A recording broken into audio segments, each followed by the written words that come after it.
नमस्कार दोस्तों, हमारे YouTube चैनल पर आपका फिर से स्वागत है जिसका नाम है टीचिंग मेथड्स।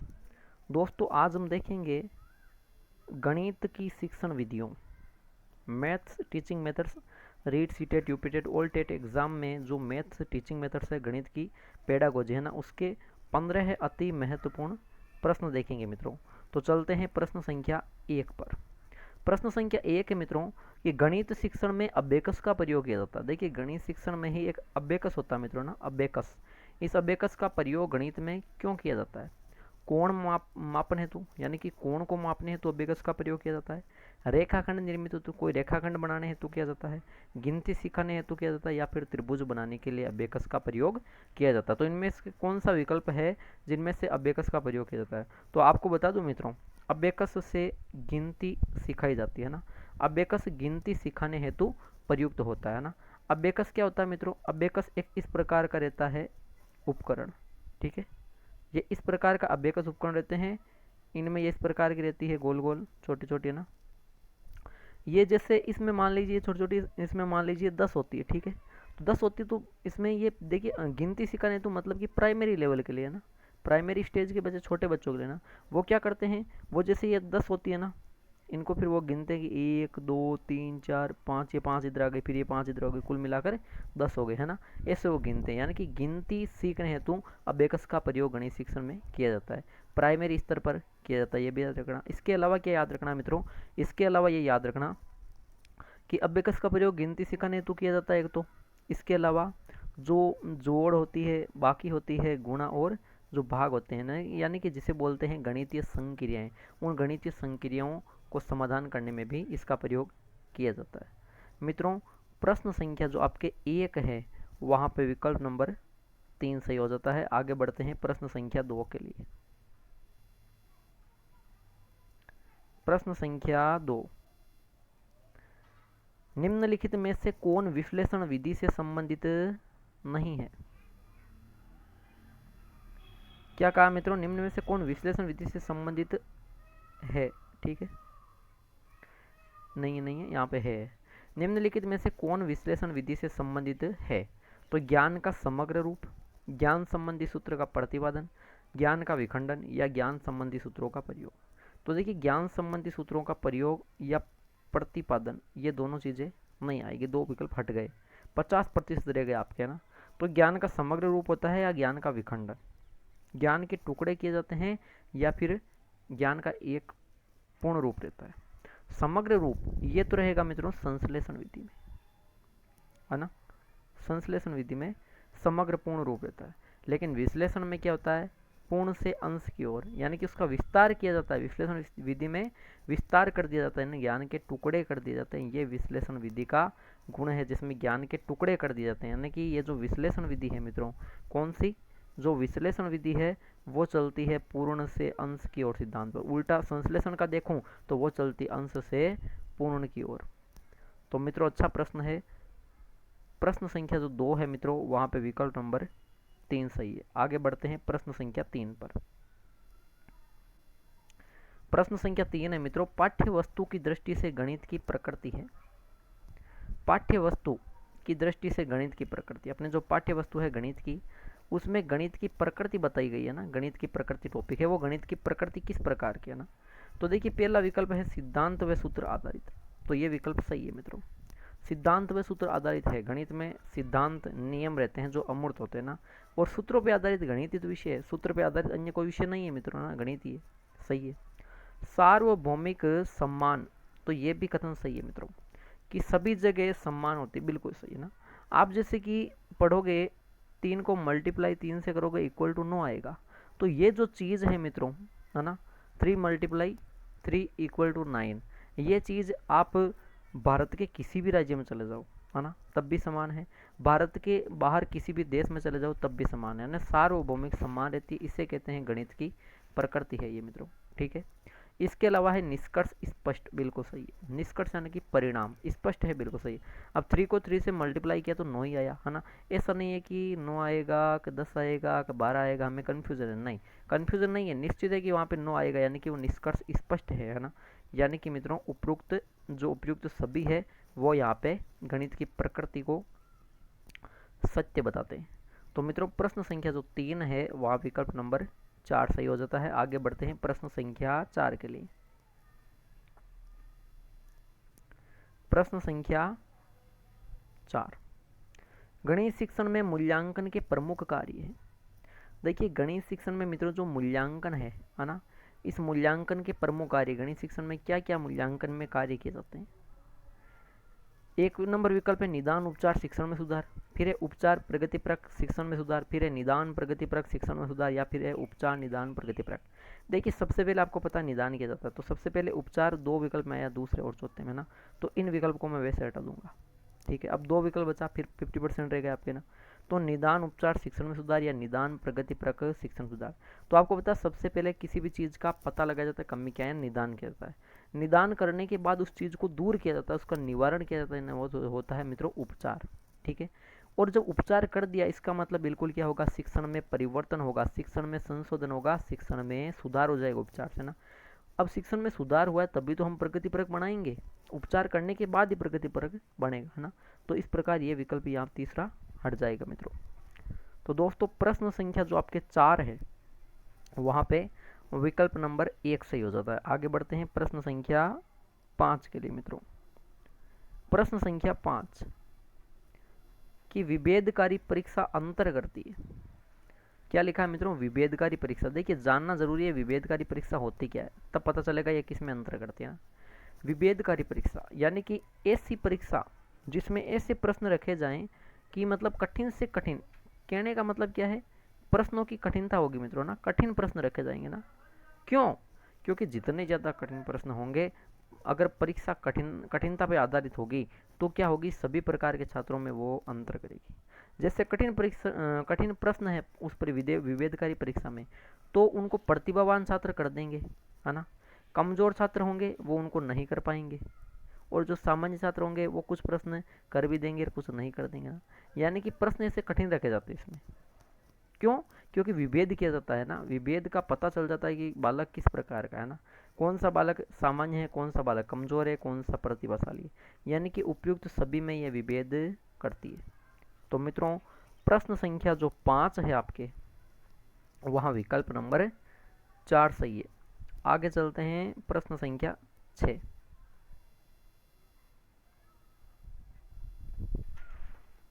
प्रश्न संख्या 6 देखिए मित्रों, दिख जाएगा, ठीक है। प्रश्न संख्या 6 है कि गणित में ईश्वर ने सारे जगत या ब्रह्मांड को लिख दिया, ये परिभाषा किसने दी। परिभाषा से संबंधित जरूर 1 से 2 प्रश्न आएंगे मित्रों, है ना। और यहाँ पे हम एक नहीं, यहाँ पे हम 4 प्रश्न तैयार करेंगे, 4 परिभाषाएं तैयार करें कि गणित में ईश्वर या परमात्मा ने सारे जगत या ब्रह्मांड को लिख दिया है। ये जो मित्रों परिभाषा आ रखी है, ये परिभाषा किसने दी, ऐसा पूछा है। रसेल, गैलीलियो, यूंग या होगबेन। तो देखिए याद रख लेना ना, ये तो दी थी मित्रों गैलीलियो ने। किसने दी थी, गैलीलियो ने। गैलीलियो महोदय ने कहा था कि गणित में ईश्वर ने सारे जगत या ब्रह्मांड को लिख दिया, ऐसा गणित है ना। बात करूं रसेल की मित्रों, है ना, रसेल की। रसेल ने कहा था कि गणित एक ऐसा विषय है जिसके बारे में हम जो कुछ भी कह रहे हैं या जो कुछ भी हम कर रहे हैं, हमें पता नहीं है कि हम वो सत्य कह रहे हैं या सत्य कर रहे हैं ना, सत्य एक असत्य है, हमें पता नहीं है, ऐसी परिभाषा दी मित्रों रसेल ने। कार्ल युंग, कहीं पे इसका नाम आएगा मित्रों कार्ल जुंग, तो कहीं पे तो जुंग आता है, कहीं पे युंग आता है ना। इसने क्या बताया, इसने बताया कि जो विज्ञान का आधार स्तंभ गणित है, विज्ञान का आधार स्तंभ गणित है, उस गणित को अगर हटा दे तो संपूर्ण जो भौतिक सभ्यता, इन्होंने क्या कहा, संपूर्ण जो भौतिक सभ्यता है वो क्या हो जाएगी मित्रों, नष्ट हो जाएगी। कार्ल युंग ने कहा कि यदि विज्ञान का आधार स्तंभ गणित हटा दे तो संपूर्ण भौतिक सभ्यता नष्ट हो जाएगी। ये किसने कहा था, ये कार्ल जुंग या युंग ने कहा था मित्रों। होगबेन, होगबेन ने क्या कहा कि गणित सभ्यता व संस्कृति का दर्पण है, गणित सभ्यता व संस्कृति का दर्पण है, ये परिभाषा दी मित्रों होगबेन ने। तो एक नहीं, यहाँ पे 4 प्रश्न तैयार करवाए हमने, ये है वीडियो देखने का बेनिफिट, ठीक है। तो मित्रों प्रश्न संख्या जो आपके 6 है वहाँ पे विकल्प नंबर 2 सही है। आगे चलते हैं प्रश्न संख्या 7। प्रश्न संख्या 7 देखिए मित्रों, उच्च कक्षाओं में गणित की कौन सी शिक्षण विधि ज़्यादा लाभदायक होती है? जो उच्च कक्षाएं हैं, बड़ी कक्षाएं ना, उनमें गणित की कौन सी शिक्षण विधि ज़्यादा लाभदायक होती है ना, ये पूछा है। तो देखिए, प्रयोगशाला विधि, आगमन विधि, निगमन विधि या एवं दोनों। देखिए, अब मैं बताऊं आपको, आपने पढ़ा होगा उदाहरण से नियम की ओर चलती है आगमन विधि, लेकिन आगमन विधि 1 से 5 जो प्राथमिक स्तर है उनके लिए उपयुक्त रहती है गणित में, ठीक है, क्योंकि वो पहले उदाहरण पढ़ते हैं, बाद में वो नियम सीखते हैं ना। उदाहरण से नियम की ओर चलती है प्राथमिक स्तर पर उपयुक्त विधि है आगमन विधि और मनोवैज्ञानिक पूर्णतः विधि है, ठीक है। आपको ये पता है कि भाई दूसरा विकल्प तो यहाँ पे नहीं होगा, क्योंकि यहाँ पूछा है उच्च कक्षाओं के लिए, ठीक है, ये ध्यान रखना। अब विकल्प आपके पास दो बचे हैं, निगमन विधि और प्रयोगशाला विधि। अब आप कंफ्यूजन हो, है ना, आप कहोगे कि प्रयोगशाला विधि होगी या निगमन विधि होगी, लेकिन एक और विकल्प है कि ए व दोनों, यानी कि प्रयोगशाला विधि और आगमन विधि दोनों नहीं। तो जब दोनों प्रयुक्त नहीं होगी तो प्रयोगशाला विधि भी हट जाएगी, यहाँ एक विकल्प बचा है निगमन विधि। और जब आगमन व निगमन विधि का ऑप्शन 7 में आए तो बिल्कुल समझ आना कि एक दूसरे के विपरीत है और प्रश्न इन्हीं पे ही पूछा गया है।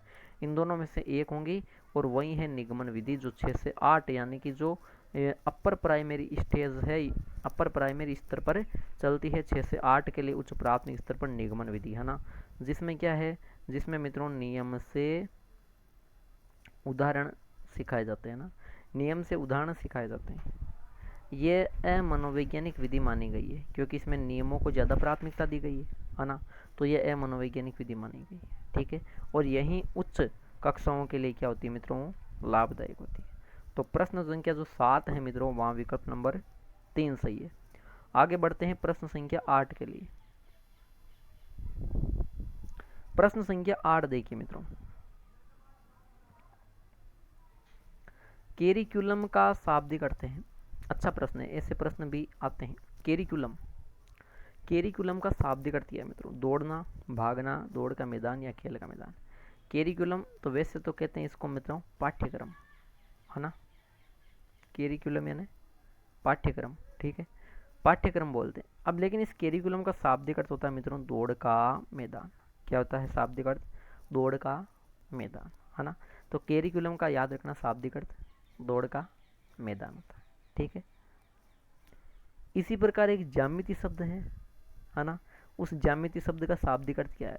जितने भी गणित के वीडियो मैंने बनाए हैं प्लेलिस्ट में जाके देख लेना, उनमें ये प्रश्न भी है, ये भी है, ठीक है।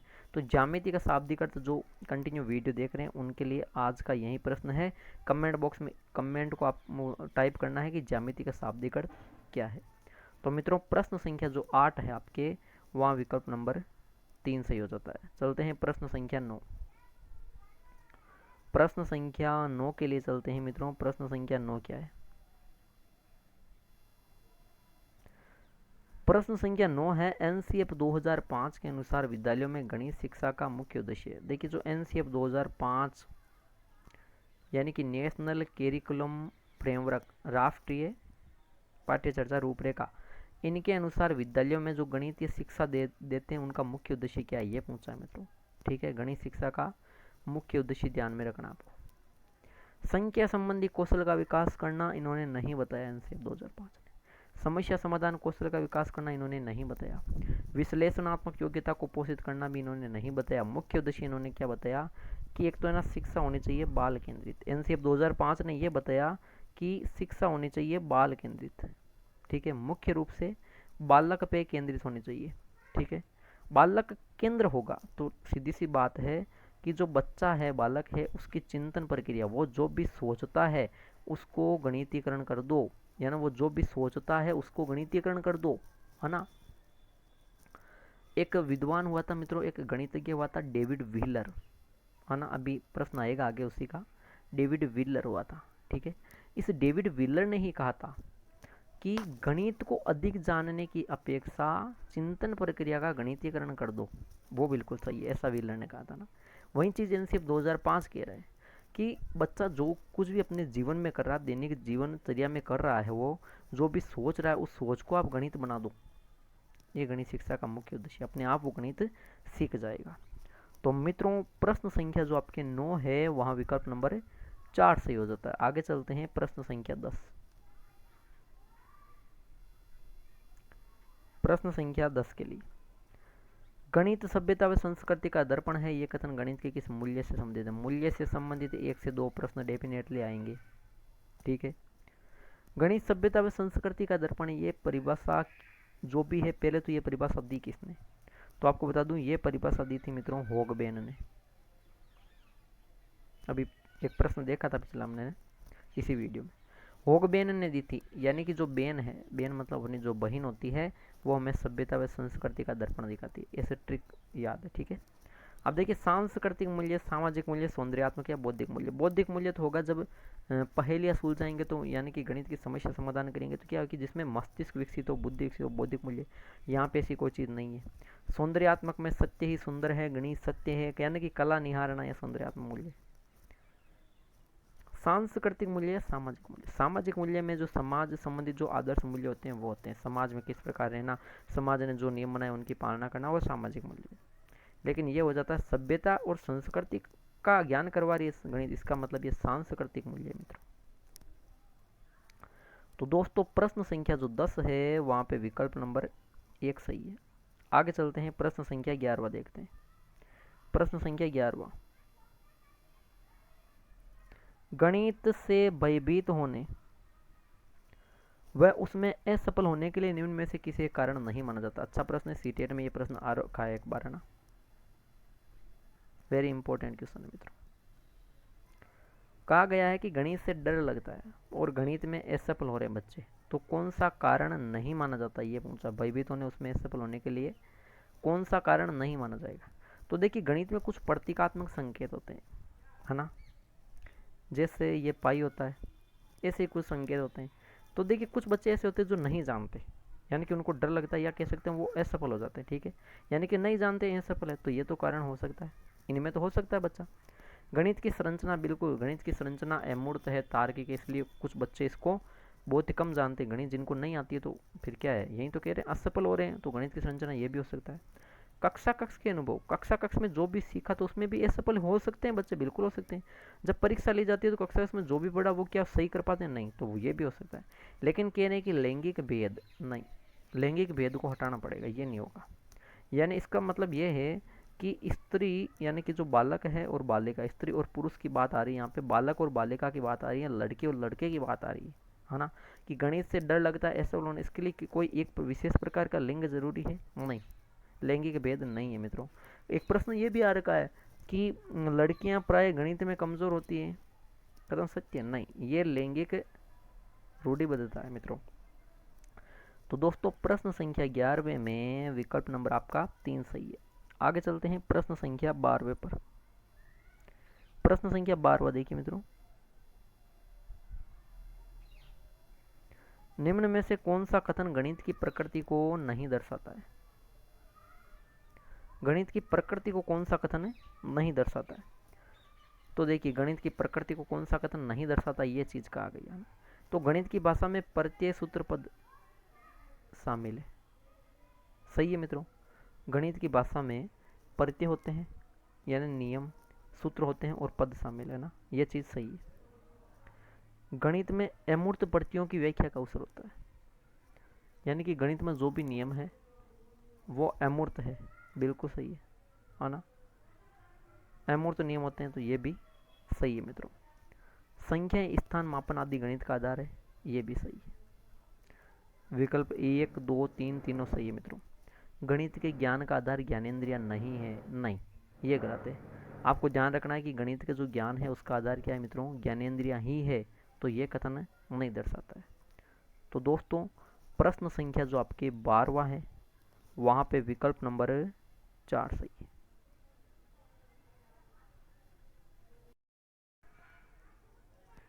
आगे बढ़ते हैं मित्रों 13वें प्रश्न पे। 13वां प्रश्न है, गणित विज्ञान की रानी है, यह कथन किसने कहा? तो देखिए मित्रों, गणित जो विज्ञान की रानी है, यह कथन किसने कहा था, ये पूछ रहे, ये भी परिभाषा संबंधित है। तो देखिए, डेविड व्हीलर ने कहा कि गणित अधिक जानने की अपेक्षा गणितीयकरण सीखना आसान है ना, और वो क्या है, अति महत्वपूर्ण है। ये तो व्हीलर ने परिभाषा दी। कार्ल जुंग या युंग ने क्या कहा? कि विज्ञान का आधार स्तंभ यदि गणित को हटा दे तो संपूर्ण भौतिक सभ्यता नष्ट हो जाएगी। ठीक है। बर्थलोट ने कहा कि गणित भौतिक अनुसंधान का एक आवश्यक उपकरण या साधन है, जबकि ये परिभाषा दी थी कार्ल फ्रेडरिक गोफ ने, जिसे गणित का राजकुमार कहा गया है। ठीक है। कार्ल फ्रेडरिक गोफ गणित का राजकुमार कहा गया, इसी ने यह परिभाषा दी कि गणित विज्ञान की रानी। तो दोस्तों प्रश्न संख्या जो 13वां है वहां विकल्प नंबर 2 सही है। चलते हैं प्रश्न संख्या 14 पर कि गणित शिक्षण में प्रक्षेपी सामग्री का उदाहरण है। देखिए प्रक्षेपी सामग्री होती क्या है मित्रों।